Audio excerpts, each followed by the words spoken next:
have to be selective, which is why I'm going to put this in. This is just a piece of card with our names and addresses so that people will know who we were and where we came from. There we are. What are you going to put in then, Sue? Well, I was going to put a party dress in, but Yes. it'll get terribly creased by the time 100 years has passed. Oh. So I'll just settle for a hair ribbon. A hair ribbon? Is Yeah. that all? OK, what about you, Sweet? What are you going to put in? A picture of a... Let's go and bury it, shall we? I'll get my jacket. Come on. Come on. Right, this looks like the ideal place to me. But why in the middle of a field, Matthew? Who's going to find it here? Ah, I've been thinking about this, Sue. Yes? You see, in 100 years from now, this probably won't be a field with grass. It'll probably be covered in houses. Oh. Now, when the diggers arrive to dig up the foundations, what are they going to find? The time capsule. Exactly right. That's why we're going to bury it here. So this is going to be one giant blow for the future.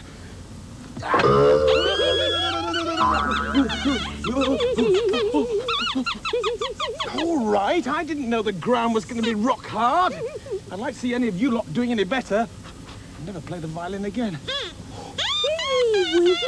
Let's get busy. The magic spell. Well, I'm quite impressed, Sooty, but the problem is there's still no hole. Oh!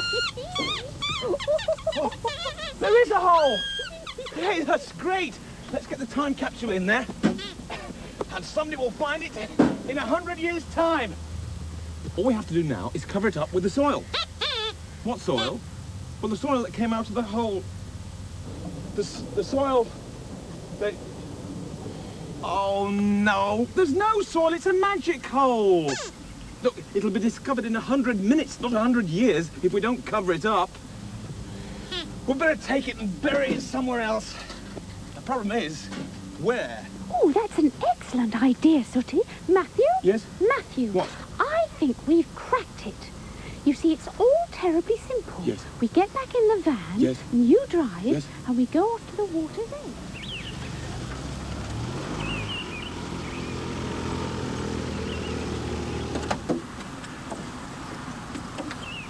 Perfect. Ideal. So, what do you think of the plan, Matthew? It's a winner, Sue, a winner. Goody. Look, bring the time capsule over there and we'll carry the plan out. Come on.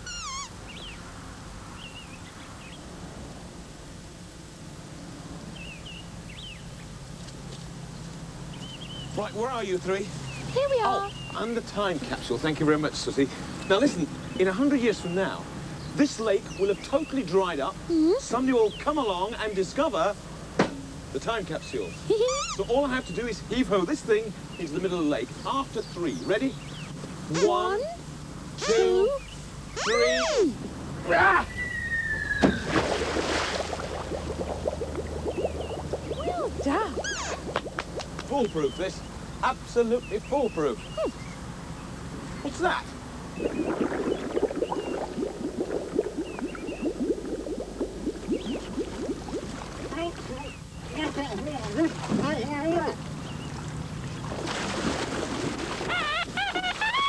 What did he say?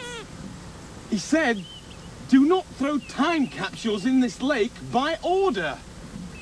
Well, so much for that plan. Come on, let's go. So just run through your plan once more for me, Sue. Well, you drive past that open manhole just up there. Yes. And as we pass it, you throw the box into it. The workman will then put the cover on and bingo! It's a great plan. It's great. It'll be absolutely ages till anybody finds it. Right, let's do it.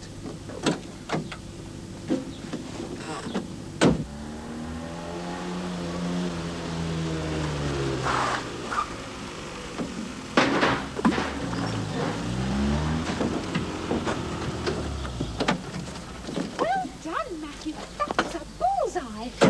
I'll tell you another thing, Sue. The amount of time it takes to do drain repairs, it'll be 200 years before anybody finds that thing.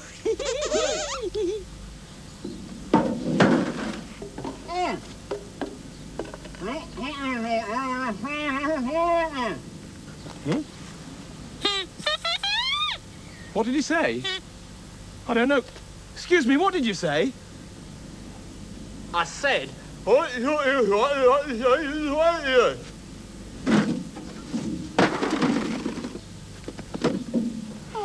no.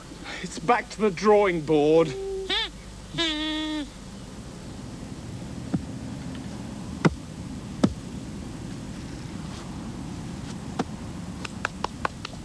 Right, I've done it. The ground was nice and soft, and I've filled it in. There were no silly signs telling me not to do it, so we've cracked it.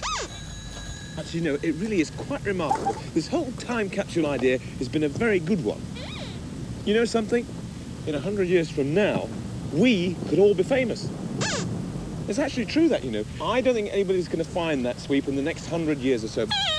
I'll tell you what, I'd love to be around to see the face of the person who eventually discovers our time capsule. Excuse me. Oh.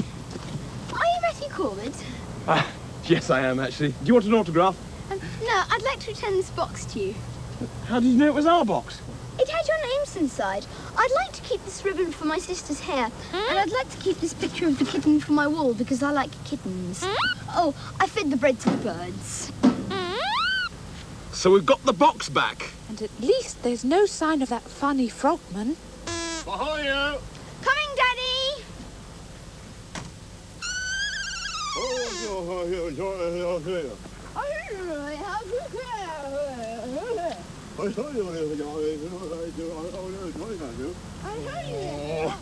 Wretched artifacts! Wretched time capsule! Our time capsule was an absolute failure, wasn't it? Now we'll never be able to tell the people of the future what it was like living in the 1980s. You'll tell them. Sooty, I am talking about 100 years from now. That's true, actually, yes. I'd never thought about that. You're absolutely right, Sooty. What on earth are you two on about? Sue, we can forget all about time capsules and artifacts. Why? Yes. Because you three can tell the people of the future exactly what it was like. You see, as Sooty's just pointed out quite rightly, you aren't like human beings. Thank goodness. And there's the River Tom. Jiggle on the tum. Oh yeah, tickle on the tum.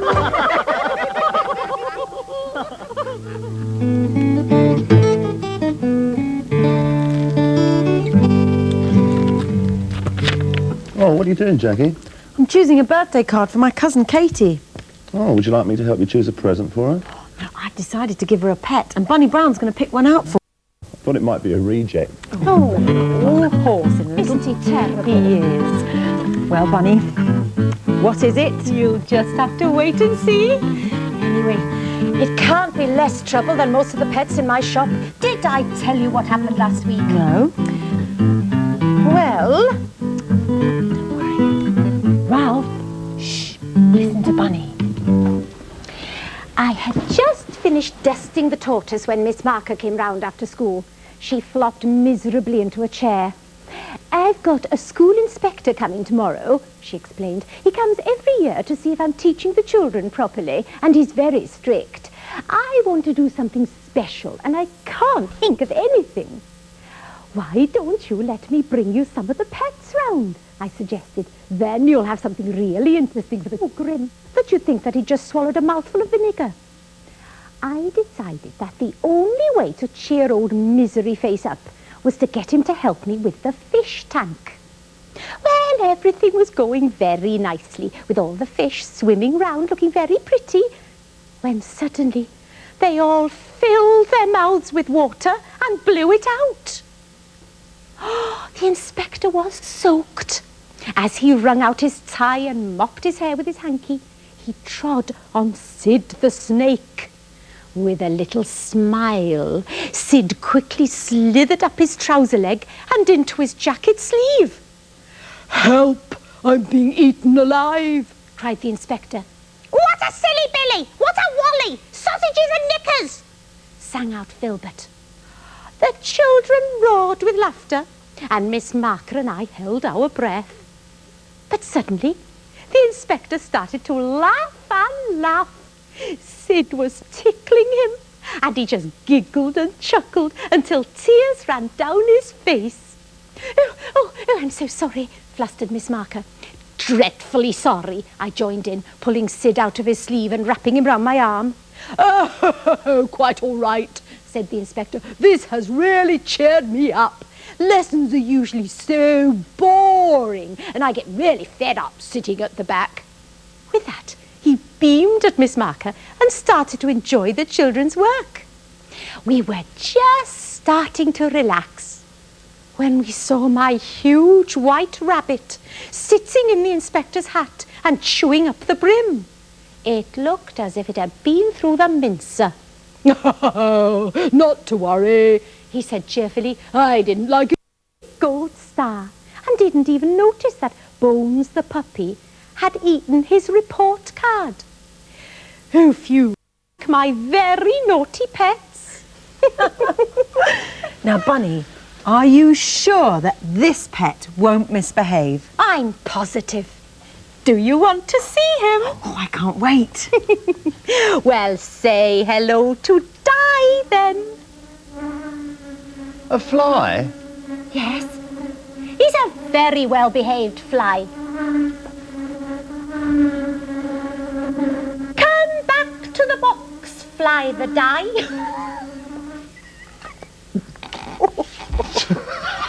Absolutely fantastic. Yes, well, I trained him myself. You see, he's very intelligent, you know. Di, would you like to hear a joke? Oh, that means yes. Ralph, will you bring the tickle mail, please? Yes. I just can't believe what I'm hearing. No, I'm Fancy sure having a fly called Di. This I is can't brilliant. believe that. That's Oh, great. now who's that for? There we are. All right. Oh, there's mine. Who's got the yours. first joke today? Bunny. Oh, I think it's me.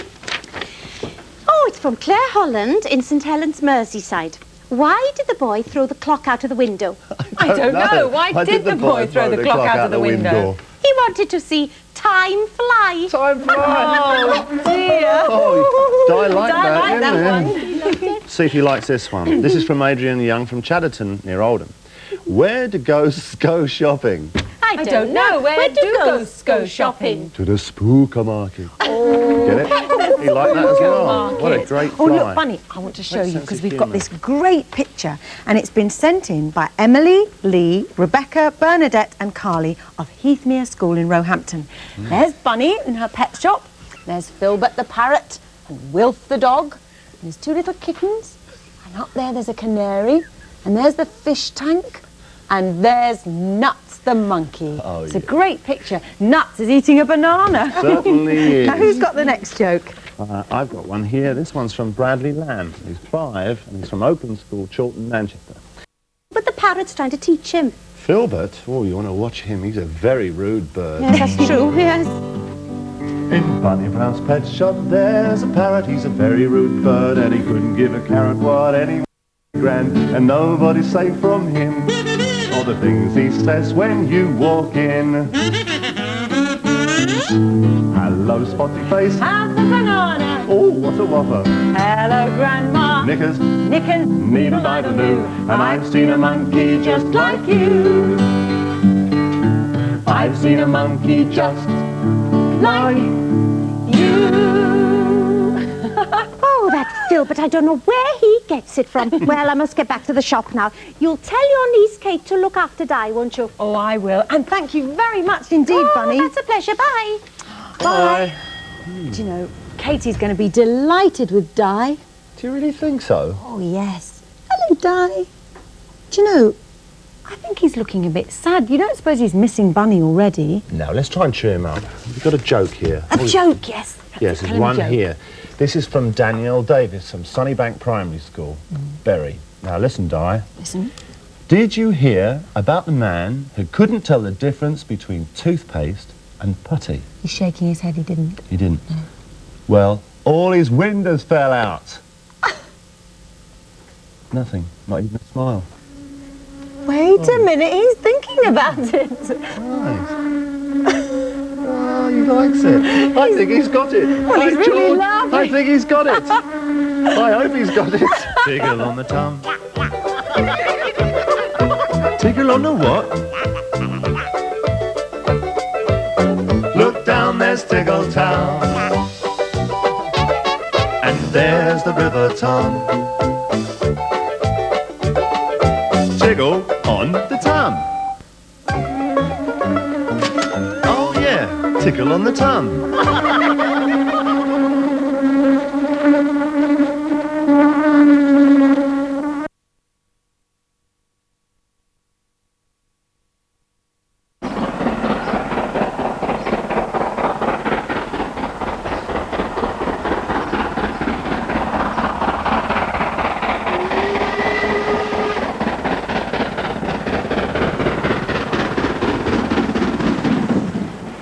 For those today who long for steam, they should try and remember the tunnels when smoke became a sorry substitute for nice fresh air. After Yeovil, in the old days, would come branch line country on the southern, with many connections leading to the sea, practically all of which have gone today.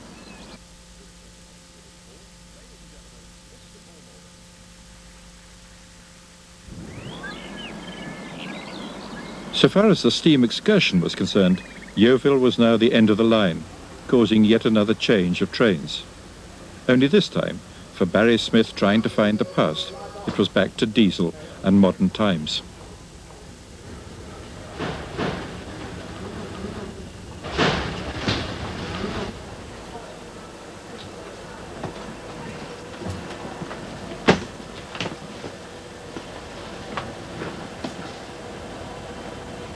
But at least there was a line and a train of sorts to carry him on his nostalgic voyage.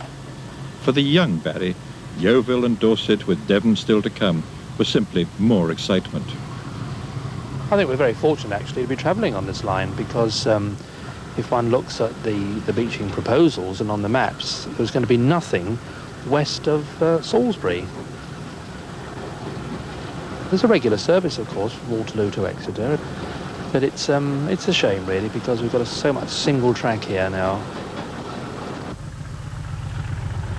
Beaching had to come about, there's no doubt about it. If it wasn't beaching, it would have been somebody else. It was a shame for the enthusiasts, of course, because we lost out. All these lovely branch lines all went.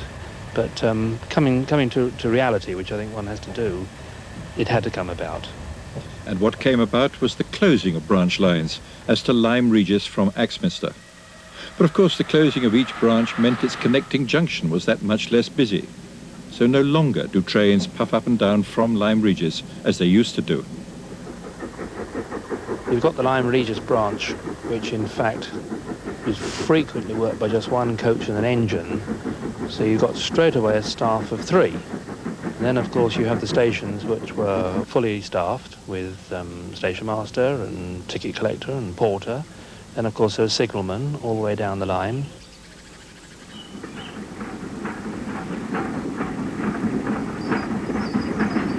The track itself was maintained virtually to mainline standards in excellent condition. And looking all round, it was quite tremendous, the amount of staff that they had on these lines. So really, it was no wonder that they went to the wall, because it's only in the summer, because a branch like the Lyme Regis branch fully worked.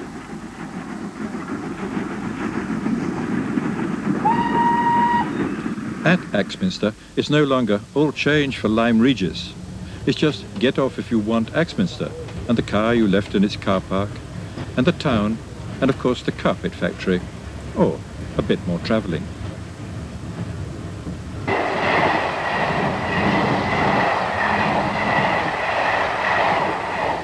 Fenniton used to be Sidmouth Junction before they cut off the line to Ottery. Last century, and I had an uncle who was signalman here, not my father, but then I took on in the 1950s. When I joined, I counted up a total of about 16 altogether. Station master, 3 signalmen, 2 booking clerks, 2 shunters, a couple of crossing keepers, and 4 of us on the platform. Not all on at once, of course. People would come in from all the villages, 3 or 4 miles around, to get trains away, and it was very much a railhead, so it was really lively then. On a summer Saturday, you would probably have a train going through about every quarter of an hour, some of them stopping, some not. And of those that stopped, you had connections to the branch line to Sidmouth and Exmouth, quite busy generally. Well, now, of course, it's a very scaled-down sort of operation. We get about half the trains that go through stopping here. We cater for a steady trickle of passengers, not a flood these days.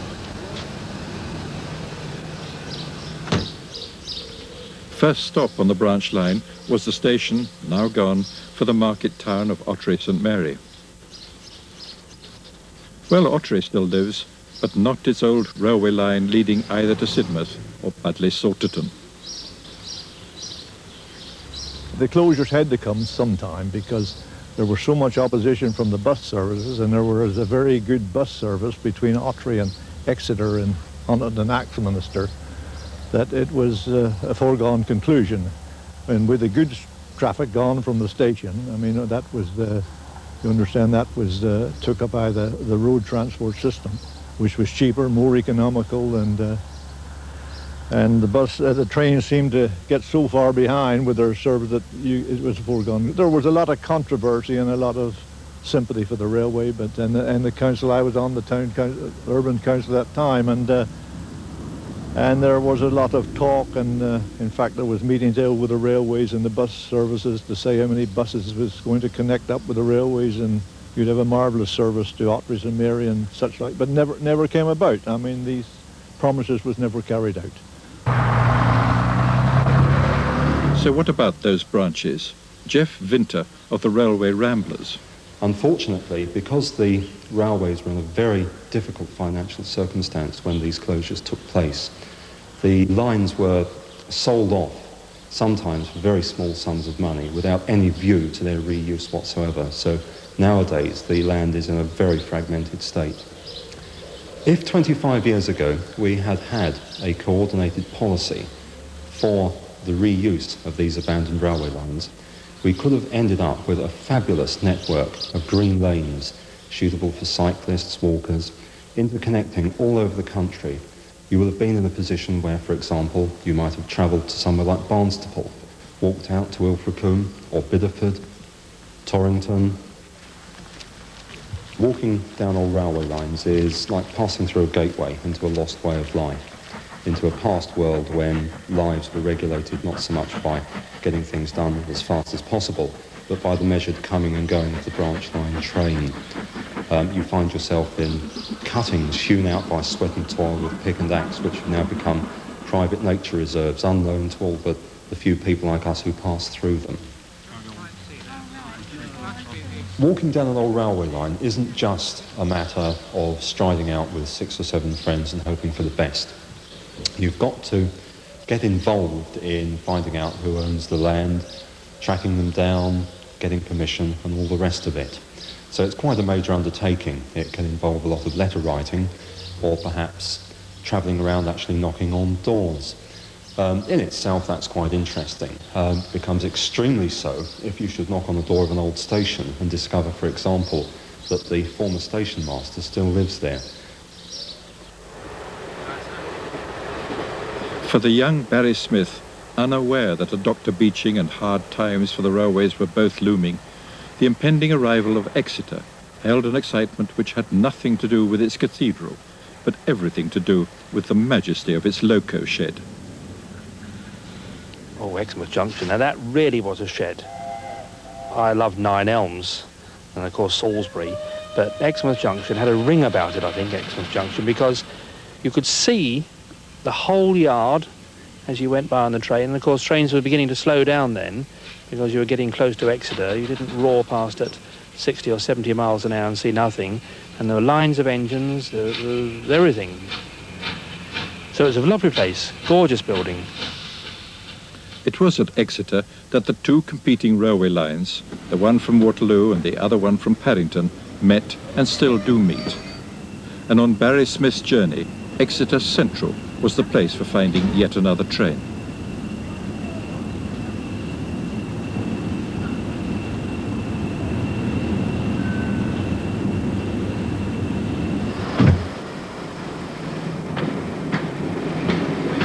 Of course, here at Exeter Central, I changed trains here to get the branch line down to Exmouth in this bay here, which I don't think is used anymore now for the branch line trains. But the great thing, of course, about this branch is that it still survives. It's the only surviving branch off the main line now from Waterloo to Exeter. All the others have gone. Well, after this station, of course, it'll be the end of the line, Exmouth. I don't know what I'm going to find there. There's a station there, but what sort of station, I just can't imagine. We'll soon find out anyway. It doesn't take all that long to go down the line. Well, the River Exe may still be there, but the old M7 tank engines have long since vanished from this lovely piece of line. Exmouth station was a lovely little station. I honestly can't remember the full details of it, but it seemed, if I remember, there was about 3 platforms, and of course it had an engine shed, which is always an attraction in itself. It was a very small one-road engine shed which housed the loco off the branch. It always seemed a very busy station. I think there must have been freight because there were goods yards there, and so there was obviously a freight service in there bringing coal and such like. It was a lovely little station. I just hope that it hasn't been altered too much.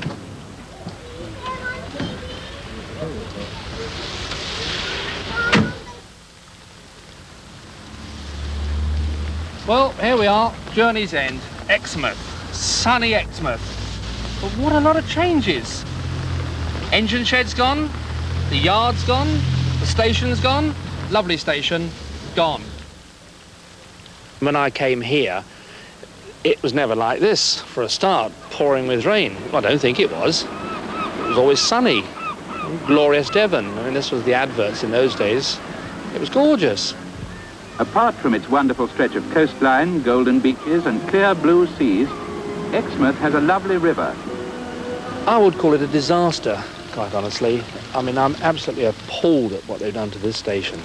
No, it's not I don't think it's a good experience at all, quite honestly. I don't think I'd recommend this to anybody to come back. I think I prefer to remember it as I did 40 years ago, with the smell of steam and as it was. As we take our last look at Exmouth and remember our journey through the Raleigh country, pride mingles with regret at having to leave it all too soon.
How far is not enough, said Pig, if you wish to see me prance.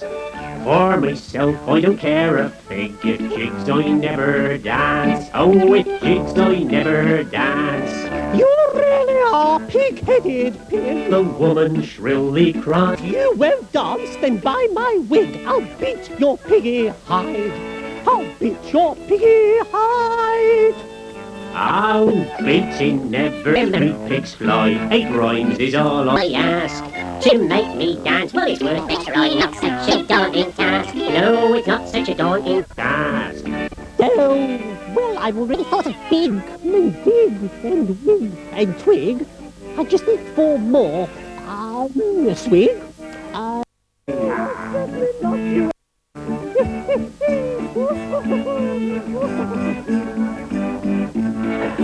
A glutton for punishment, that pig.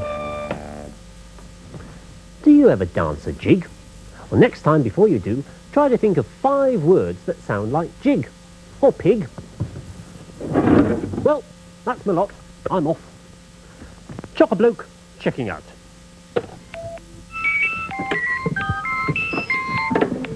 Away!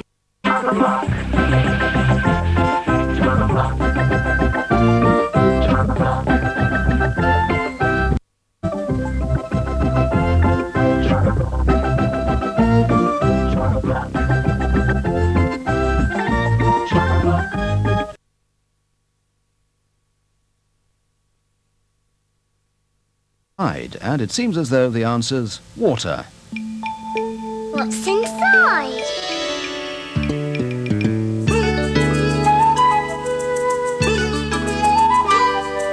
What's inside? What's inside? Stick it back on. Gone already. There.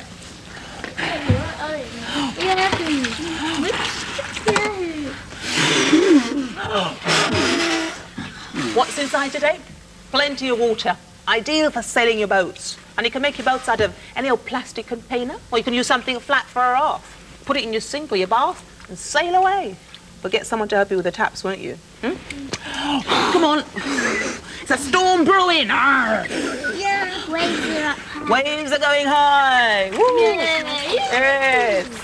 Oh, there's more water over here. And something rather special is floating on it. Do you know what it is? Is it a duck? No, it's not. It's a drake. And his name's Francis. Thank you, Elizabeth. Francis floating around. Is he like the bread, then? Yeah. Yeah, Francis? What else likes water? Do you know any other creatures that like water? Fish, frogs. Pond skaters, which like skating on the top. Pond skaters, never heard of those. What else can you think of? Water beetles. Water beetle. And ducks, of course. And drakes. All creatures like water, though. Well, they need water to survive. And people in very hot countries, they really look forward to the rains because it brings water for their rivers, for their plants, and for them to drink. And they don't even mind if it's raining when they're on holiday. Now, Grandpa, Armo and Mira are on holiday, and Grandpa's written from India to tell Geeta and Alice all about it. What's inside? A letter. Written by Grandpa. Posted by Emma. Flown to England.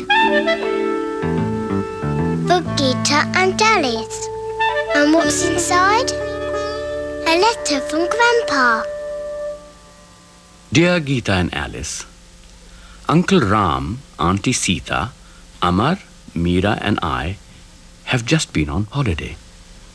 We were high in a hill station, surrounded on all sides by even higher hills.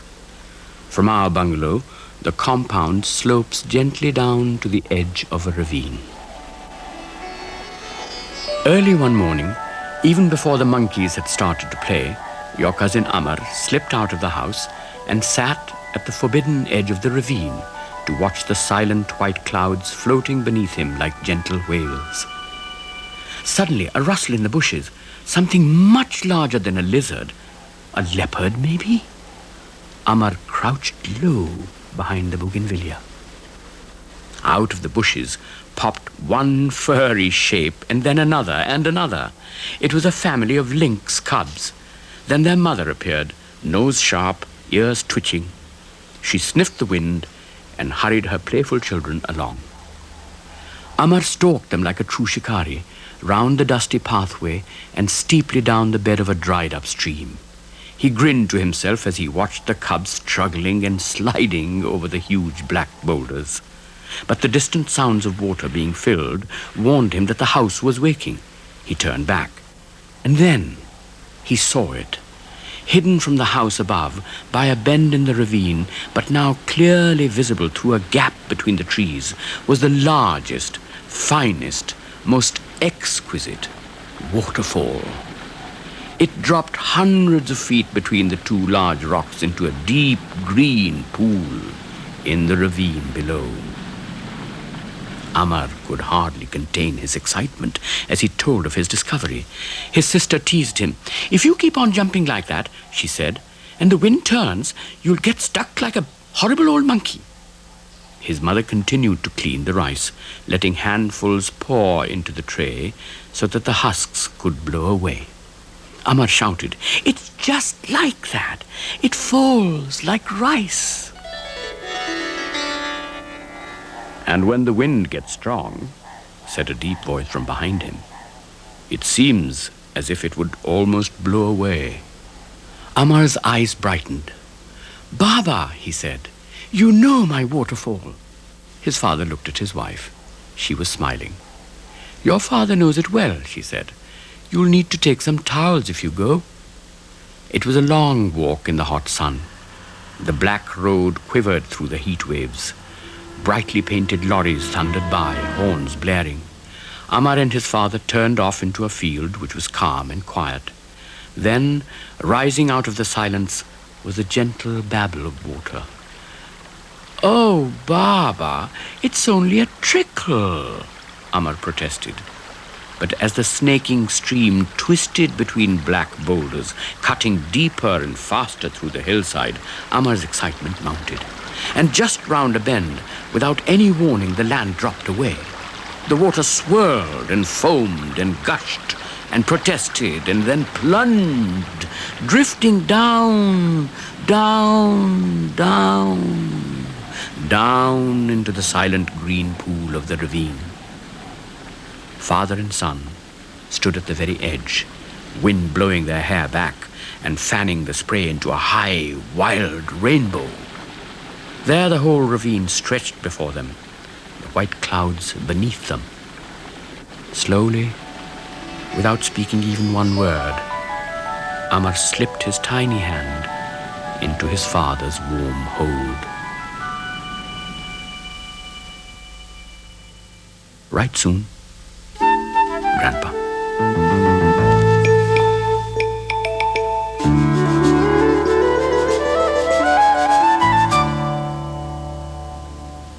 Perhaps one day you'll see a beautiful waterfall, like Amar did.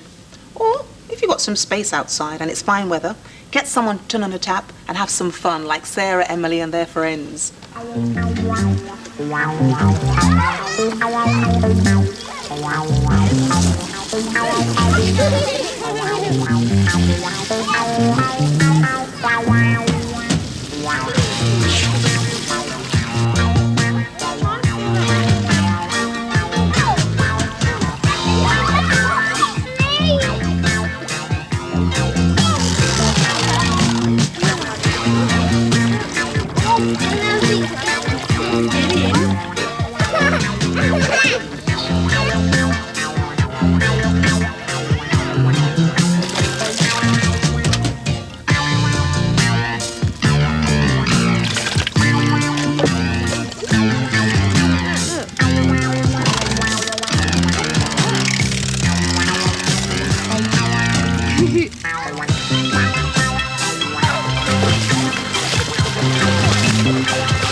On a nice hot sunny day, there's nothing like a glass of cold water. Cheers! Cheers. Cheers. Here's to water. Here's to water.